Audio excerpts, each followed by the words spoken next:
My name is Maya Carter. I am 32 years old, and for 4 years I worked as a senior compliance analyst at a financial services firm in Chicago. I was good at my job, genuinely good. The kind of good that gets noticed by the right people and resented by others. 8 days after I filed a formal complaint against my direct manager, HR called me in. The meeting was on a Tuesday. I sat across from the HR director, Ms. Vickers, in a windowless room with a too small table. She placed one sheet of paper in front of me and folded her hands. "We've reviewed your complaint," she said. "We've spoken with Mr. Tanner. Our position is that this falls within normal management discretion." She leaned forward slightly. "Your role is currently under review as part of a departmental restructuring. If this complaint stays active, it complicates that process considerably." A pause. "We're asking you to withdraw it." I looked at the paper. I looked at her. "I understand," I said. "I'll drop it." She smiled, the kind of smile that believes it has just won something. She had no idea I had already spent 4 days researching which federal agency had jurisdiction over exactly what Mr. Tanner had done. I wasn't dropping anything. I was just moving it somewhere they had absolutely no control over. I had worked for this firm since I was 28. I came in with a master's degree in financial regulation and 3 years of audit experience from a smaller outfit on the West Coast. I was hired specifically for my knowledge of compliance frameworks, the detailed, technical work that kept firms out of regulatory trouble. In my first year, I built a risk assessment model the firm adopted company-wide. In my second year, my analysis flagged an inconsistency that saved the firm from a significant penalty. In my third year, I was passed over for a promotion that went to a man named Colin who had been with the firm for 8 months. His direct supporter was Mr. Tanner. I told myself it was politics. I spent an entire year believing the problem was me. It wasn't. Mr. Tanner had been quietly building a system where the best work on our team moved upward wearing his name and someone else's hands. He had been doing it before I arrived. He had been doing it to me for 3 years before I had enough evidence to prove it. The complaint I eventually filed was not impulsive. It was 12 pages long, fully documented, and impossible to dismiss. Which was why what HR did next told me everything I needed to know about the kind of fight this was going to be. Mr. Tanner was the kind of manager who was excellent at one specific thing, taking the substance of other people's work and presenting it in rooms where the people who built it weren't invited. He did it smoothly. Never a direct lie. Just a shift in language. My team developed a model, instead of Maya built this from scratch. We identified a reporting gap. When the identification had been entirely mine, submitted to him in a Tuesday email that he read and forwarded upward without acknowledgement. He was well liked on the leadership floor. Charming in meetings. Good with names.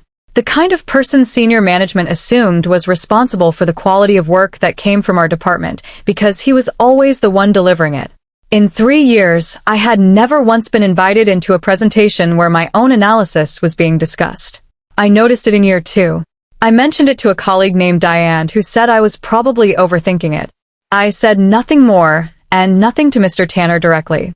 Instead, I began keeping records.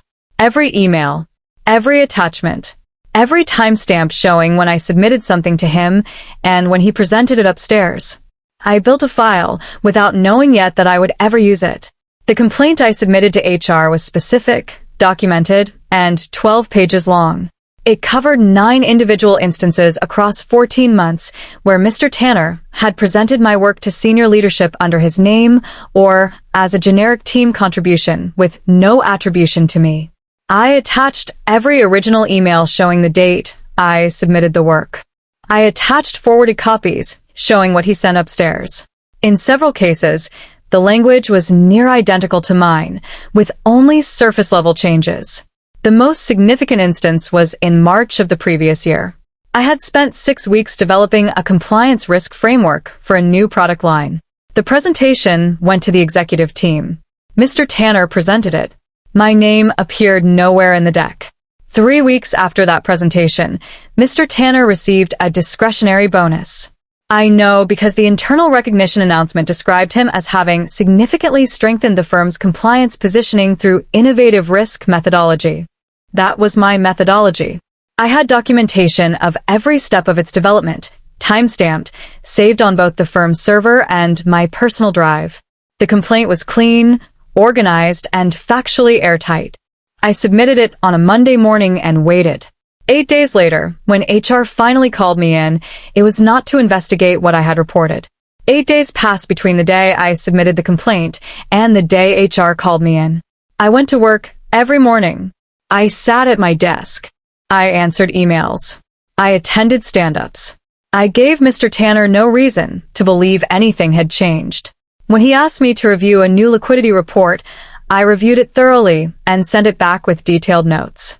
He said, "Great work," and forwarded it upstairs. I added the email to my file. At home in the evenings, I worked on something separate. I had begun researching the federal protections available to employees in the financial services sector. What I found was more substantial than I expected. The SEC's whistleblower program, the Dodd-Frank Act, explicit anti-retaliation provisions, external filing processes specifically designed to operate independent of any internal HR process. I was not a lawyer, but compliance analysis was my entire job. I understood regulatory frameworks. By the time HR called me in on Tuesday morning, I had 9 pages of notes and 3 separate regulatory filing pathways mapped out in a document on my personal laptop. I had also consulted with an employment attorney named Ms. Farrow, who confirmed what I was reading and told me to keep detailed records of everything going forward. I walked into that meeting completely prepared.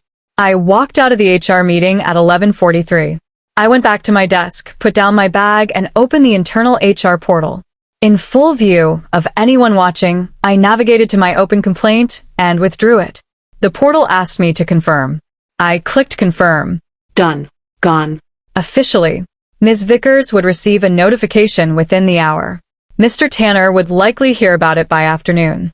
By tomorrow, they would both be satisfied the problem had been handled the way they intended. That was fine. I needed them satisfied and not paying close attention. I closed the HR portal. I opened my personal email on my phone under the desk. I had drafted the cover letter the night before.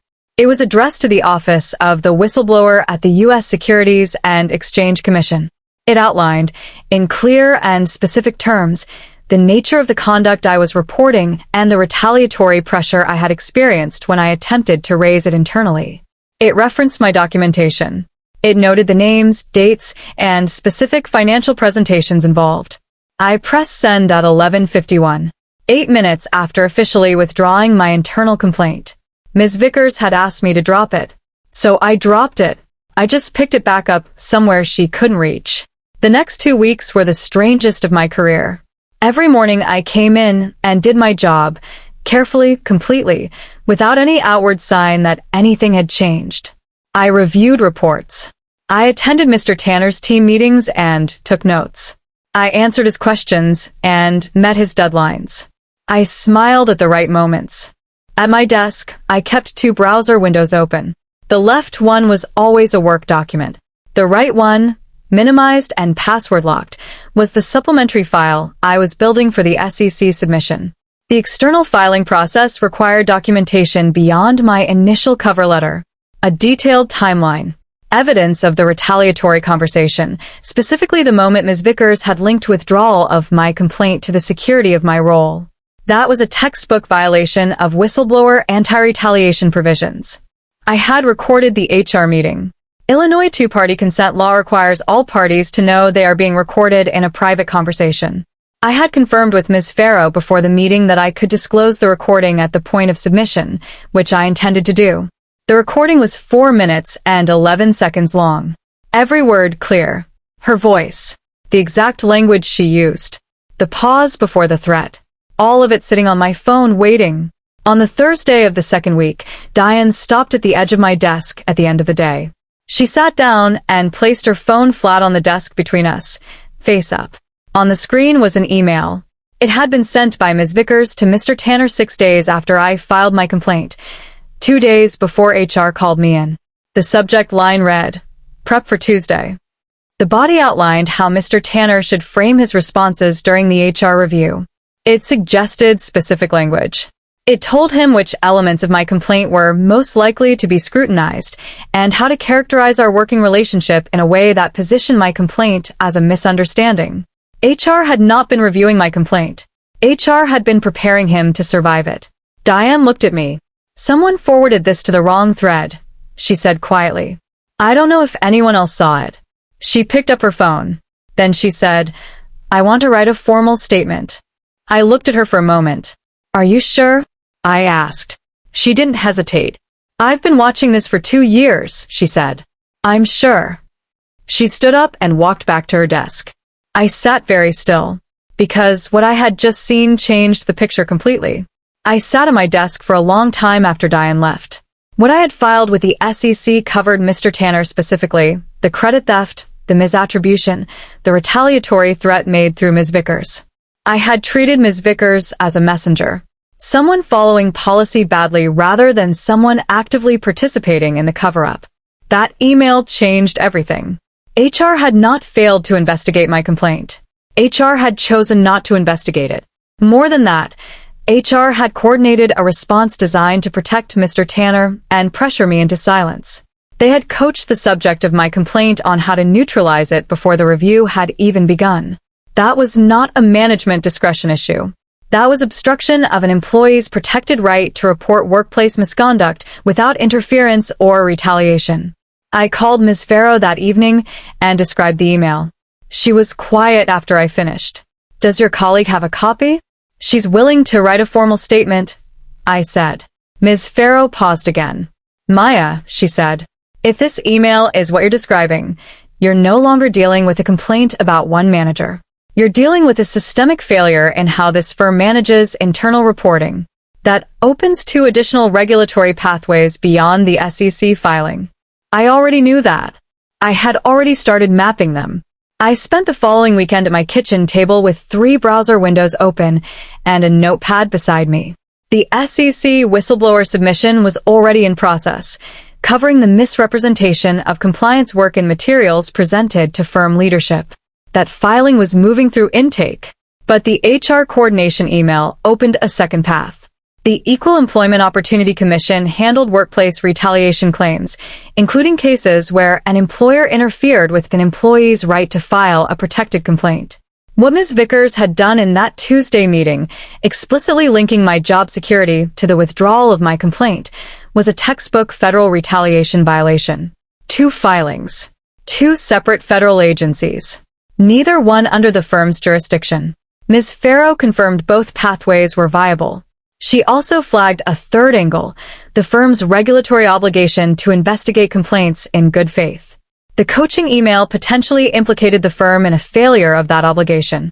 I was not a lawyer, but I understood exactly how regulatory frameworks operated. And I had now identified 3 separate federal frameworks that could receive what I had documented. Mr. Tanner and Ms. Vickers had tried to contain a complaint inside a system they controlled. The problem for them was that the system I was using now was not theirs at all. The submission package I built over the following 10 days was the most precise thing I had ever produced. I organized everything chronologically. The original complaint, 12 pages of documented instances. The timestamps on every email. The presentation decks where my work appeared without my name. The bonus announcement following my risk framework presentation. The HR meeting recording. The coaching email Diane had forwarded, along with her signed, notarized statement. I contacted 2 former employees. The first was a woman named Natalie, who had worked in our department for 2 years before leaving abruptly 18 months earlier. When I sent her a careful message explaining what I was building, she responded within an hour. Her experience with Mr. Tanner was nearly identical to mine, different work, same pattern, same outcome. She wrote 4 pages. The second was a man named Kevin, a former analyst who had been managed out of the department after raising a similar concern informally. He had not filed anything officially at the time. He wrote a supporting statement now. By the end of those 10 days, I had a submission package spanning 41 pages, 3 witness statements, and 6 exhibits, audio and documentary. Ms. Farrow reviewed every line. "This is thorough," she said when we finished. "It needed to be," I said. Diane came by my desk again on a Wednesday afternoon. 2 weeks after she had first shown me the email. She placed a sealed envelope on the desk. Signed, dated, and notarized this morning, she said. I looked at her. You didn't have to do it that way. I know, she said. I wanted to. She told me she had worked under Mr. Tanner for 3 years before I arrived, and that she had watched the same pattern from a distance without understanding it fully until she saw what was happening to me. She had stayed quiet because she had a mortgage and because she had told herself it wasn't her fight. I should have said something 2 years ago, she said. I'm saying something now. I told her the statement had already been submitted as part of the package and that the filing was moving forward. She nodded. Then she said, Ms. Vickers called me in last week. She asked if I had been in contact with you about the complaint. I told her we were colleagues who spoke occasionally. She paused. She told me it was important to present a unified front during the restructuring. I said nothing. Diane looked at me steadily. They're nervous, she said. I already knew that. But hearing it confirmed meant they were watching the wrong thing entirely. I found it by accident on a Friday evening, pulling a document from the firm's shared archive. A presentation from 14 months earlier, built entirely on my risk framework. I had seen the final version before, but I had never opened the original submission folder. When I did, I found a covering email from Mr. Tanner to the Chief Compliance Officer sent the morning of the executive presentation. It read, attaching the framework I developed for the new product line assessment. Happy to walk you through the methodology. The framework I developed. I sat at my desk in a mostly empty office and read that sentence 4 times. I had spent 6 weeks on that framework. Skipped 2 weekends. I had called my father on a Sunday night because I was stuck on a technical problem. He had spent 30 years in financial regulation before retiring. He walked me through it for over an hour. He called back 2 days later to ask how the project had gone. Answer my phone in the parking garage that Friday evening. Dad, I said, and stopped walking. He waited. Something happened, I said. I need you to know I'm handling it. I know you are, he said. You always do. I stayed on the phone for 40 minutes. When I hung up, whatever was left of hesitation was gone.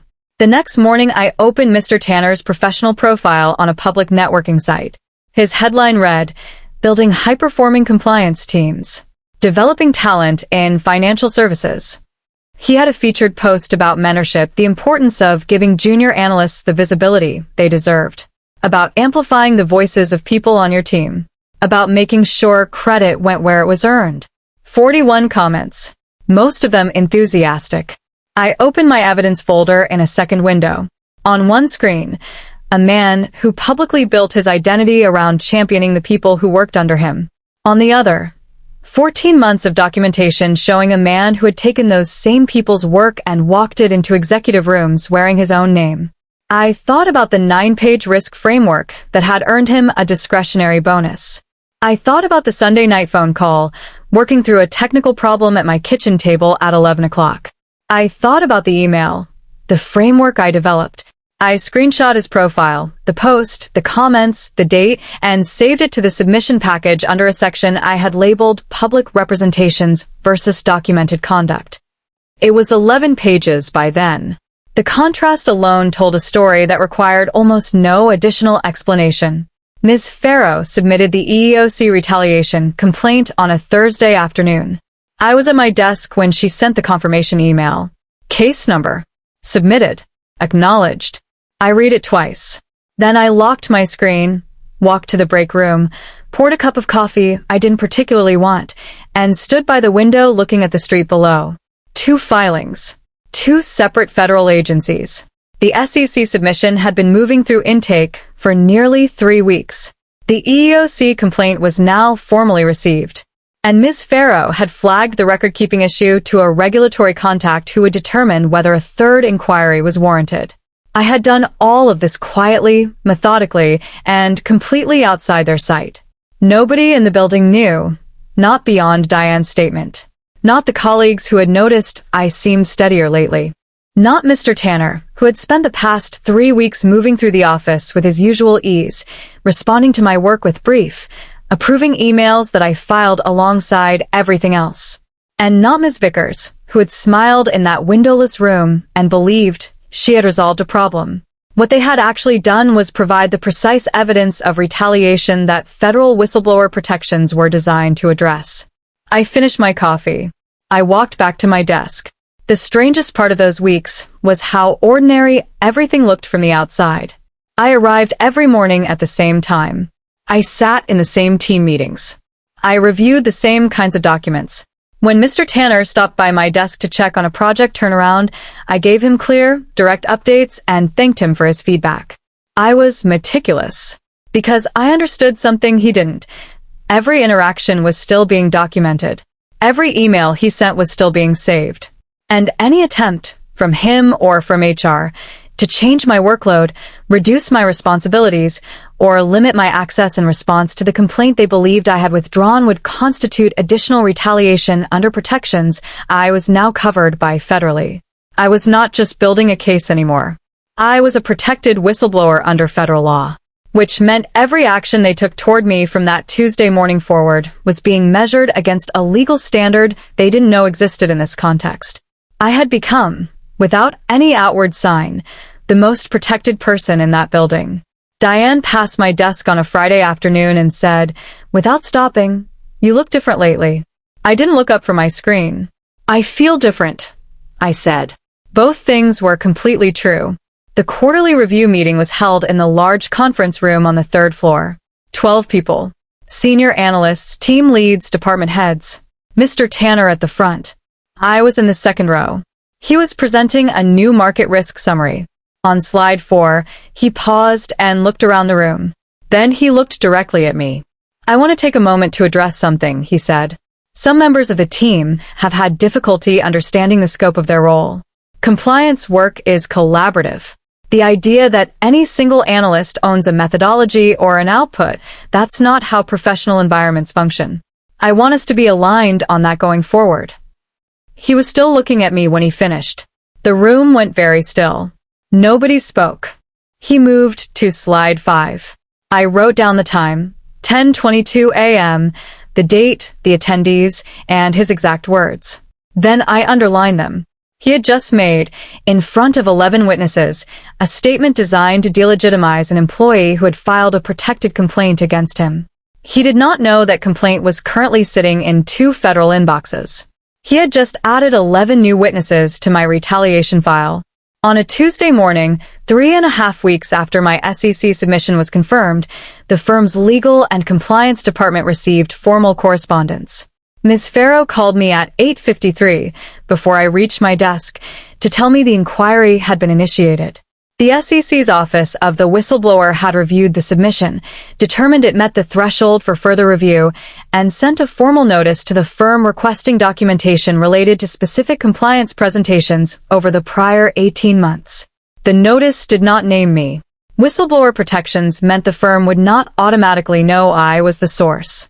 But I knew exactly which 18 months of presentations were being referenced. I walked into the building in my usual time, took the elevator, put my bag down, made my coffee. By 9:30, through the glass wall of the legal department's office, I could see 3 people in an unscheduled meeting. By 10 o'clock, Ms. Vickers had been called in. By 10:45, a call had gone out to external legal counsel. The firm was now scrambling to understand what had arrived and where it came from.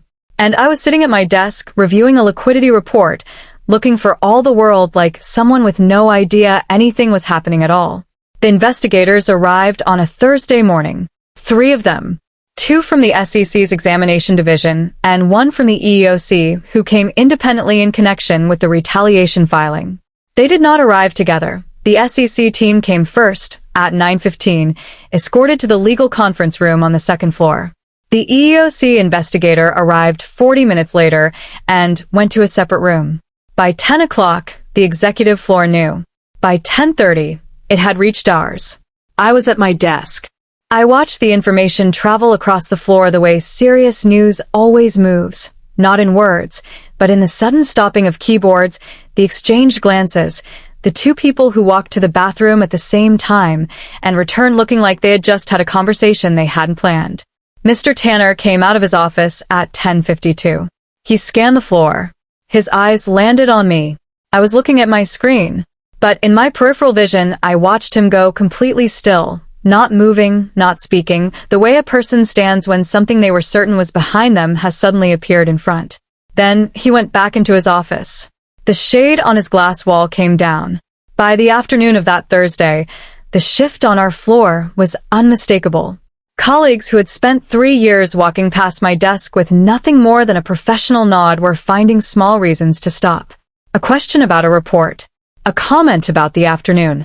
Nothing direct, but all of it pointing in the same direction. Ms. Gould, the deputy HR manager who had always been quietly separate from Ms. Vickers' approach, stopped at my desk at 2:15 and sat down. "I want you to know I had no knowledge of the email," she said quietly. "The one sent to Mr. Tanner before the Tuesday meeting. I wasn't aware of it until this week." I said nothing. "If you need anything from my end documented," she said, "I'm prepared to cooperate fully." She stood up and walked back to her desk.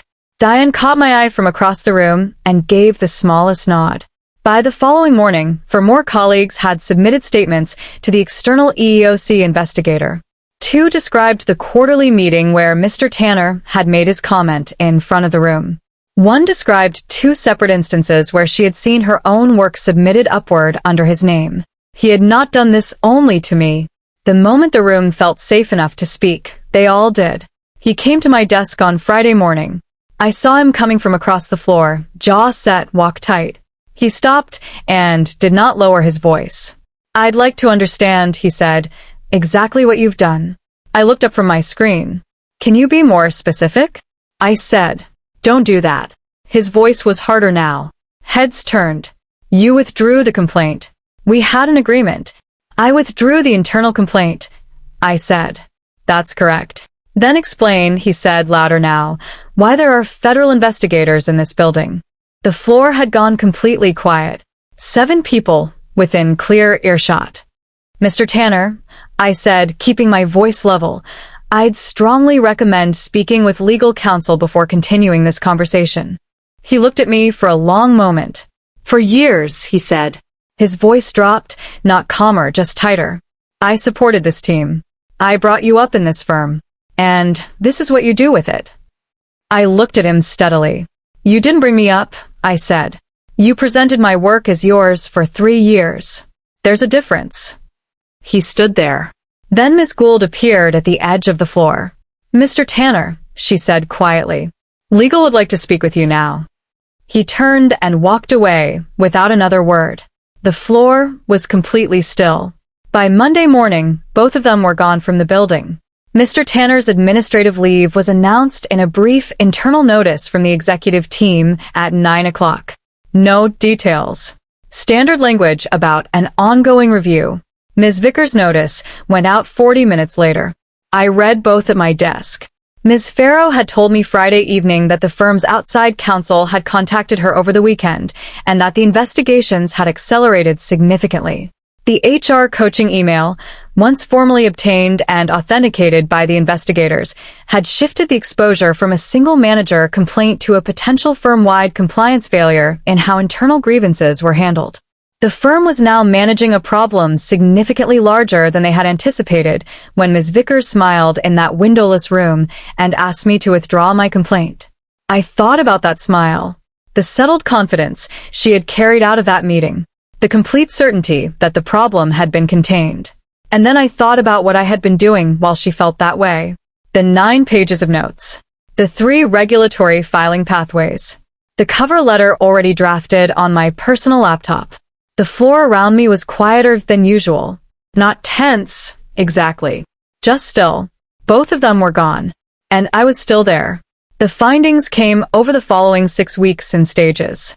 The EEOC investigation concluded first.